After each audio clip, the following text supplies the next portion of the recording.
Welcome to This Explainer. Today, we are stripping away the financial hype. The flashy internet thumbnails and the cocktail party bragging. We're diving straight into the hard, mathematical reality of a classic debate: real estate versus index funds.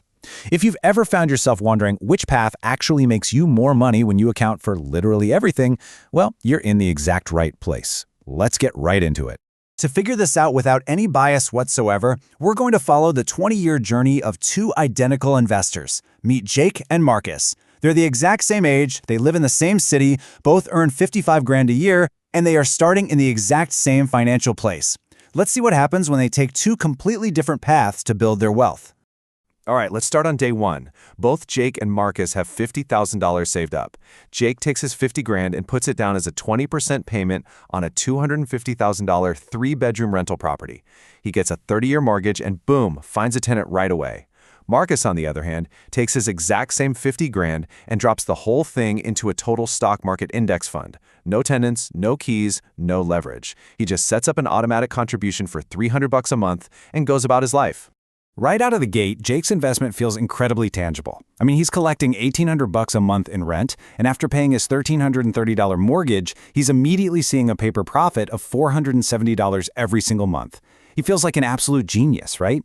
He's got a house, a tenant, and a great story to tell his friends. Marcus? Well, Marcus just has a really boring confirmation email from his brokerage. But does that initial feeling actually match the long-term math? Let's take a closer look.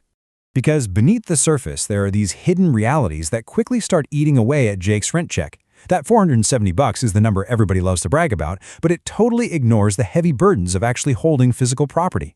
You've got vacancy, which averages out to about one empty month a year. You've got maintenance, historically requiring 1 to 2% of the property's value annually. And of course, those massive capital expenditures like a roof or an HVAC system that will absolutely fail eventually. Not to mention the looming threat of bad tenants, or giving up 8 to 10% of your income for property management if you just don't want to deal with it yourself. So how do all these hidden costs actually impact our two investors over time? We're going to follow this timeline and see how the math builds and evolves. We'll check in at year 3, year 10, and then finally the big 20-year finish line. Year 3, the reality check. By year 3, that initial rush of being a landlord crashes headfirst into actual out-of-pocket expenses. Over these first 3 years, Jake collected roughly $64,800 in rent. After paying his mortgage, his gross cash flow looks absolutely amazing at almost 17 grand. But then the real world hits. After shelling out $3,000 a year in property taxes, buying a new water heater for $1,200, dropping $2,800 on a leaking roof, and eating the cost of a vacant month, Jake's impressive gross cash flow shrinks drastically. His actual net profit over 3 whole years, it's only between $2,000 and $4,000. And think about the stark difference in effort here. Because Jake decided to manage the property himself to save a few bucks, he's basically working an unpaid part-time job. He's fielding 10 p.m. phone calls, running weekend showings, and coordinating repairs on his lunch breaks. Meanwhile, Marcus? He's done absolutely nothing. His $50,000 plus those quiet monthly contributions have grown his portfolio to roughly $76,000, and it literally cost him 0 hours and 0 emergencies. But hey, before we count Jake out, we have to remember he's got a genuine superpower that Marcus doesn't have: leverage. Leverage allows Jake's initial 50 grand to control a $250,000 asset. Even with just modest appreciation, that property is now worth maybe 280 grand. So his equity is growing nicely, and a massive chunk of that wealth is being built using the bank's money. This is the one huge advantage that stock investors just cannot easily replicate. The midpoint, year 10. At this 10-year midpoint, compound interest and leverage really start flexing their mathematical muscles. Despite taking vastly different approaches, Jake and Marcus are surprisingly close in total wealth. Jake has somewhere between $170,000 and $184,000 in equity. Marcus's portfolio is sitting right there too, between $165,000 and $180,000. But context is everything. Jake has spent between 20 and 35 grand strictly out of pocket on repairs and taxes, not to mention hundreds of hours of his own time.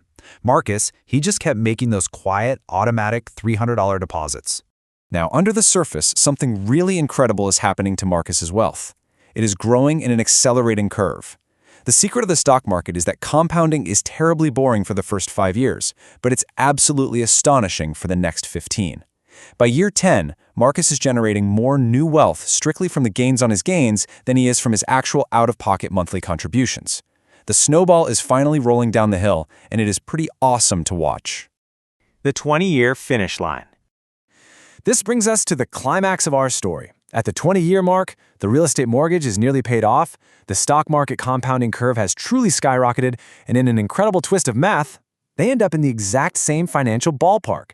They're both sitting on a net worth of somewhere between $400,000 and $500,000. Jake collected rent that entire time, but after 20 years of maintenance, property taxes, turnover, and major renovations, his net cash flow profit just wasn't enough to blow Marcus out of the water. Which really proves that how you build wealth is just as important as how much you build. Jake worked intensely for his wealth. He endured stress, late-night repairs, and concentrated all his risk into a single zip code. Marcus, on the flip side, simply waited for his wealth. He enjoyed total personal freedom and high liquidity, but as a trade-off, he had to endure the psychological torture of severe, sudden market swings. And here's a crucial detail for Marcus's strategy. If Marcus had simply bumped up his automatic contribution by a mere $200 extra a month, his final 20-year number jumps massively to nearly $600,000. In the stock market, small additions multiply huge through compounding. For Jake to dramatically increase his returns in real estate, he usually has to go out and buy a second property, take on hundreds of thousands in new debt, and completely double his workload. The hidden risks of stocks. Now, to keep things completely impartial, we have to talk about the brutal downsides of the stock market that financial influencers love to gloss over. The biggest risk? Volatility. Watching a simple number on a screen go down sounds easy to stomach, until it is literally your life savings. Back in 2008, the market dropped roughly 37%. In March of 2020, it dropped 34% in a single month. Imagine watching a $150,000 portfolio plummet to $95,000 in a matter of weeks. It's gut-wrenching. And the data clearly shows it often causes retail investors to panic sell at the absolute worst possible time, locking in those losses permanently. Plus, there were some major missing pieces in a purely stock-based portfolio. Index funds do not send you a monthly rent check to live on.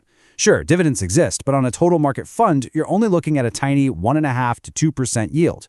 Furthermore, stocks offer zero leverage. $50,000 only buys $50,000 worth of assets. And finally, they completely lack those brilliant legal tax shelters like depreciation that real estate investors use to shave thousands off their tax bills every single year. When real estate actually wins.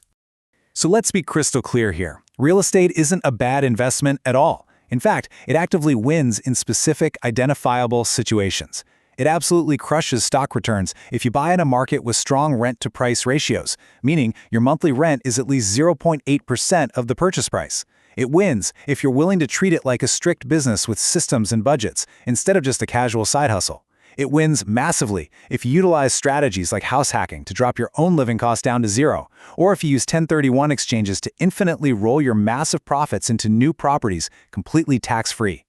So the ultimate takeaway here is that neither Jake's path nor Marcus's path is inherently wrong. They just require entirely different sacrifices. The real trap, the thing that will actually destroy your wealth, is blindly picking an investment strategy based on a catchy soundbite, a flashy headline, or something a relative told you at a party, without actually running the full 20-year math for your own specific situation. The math changes entirely based on your local market, your income, and your own personal stress tolerance. So the next time someone confidently guarantees you that real estate always wins, or stocks always win, look them right in the eye and ask, did you include everything? Because until you run that 20-year math on your own life, do you really know what your wealth is costing you?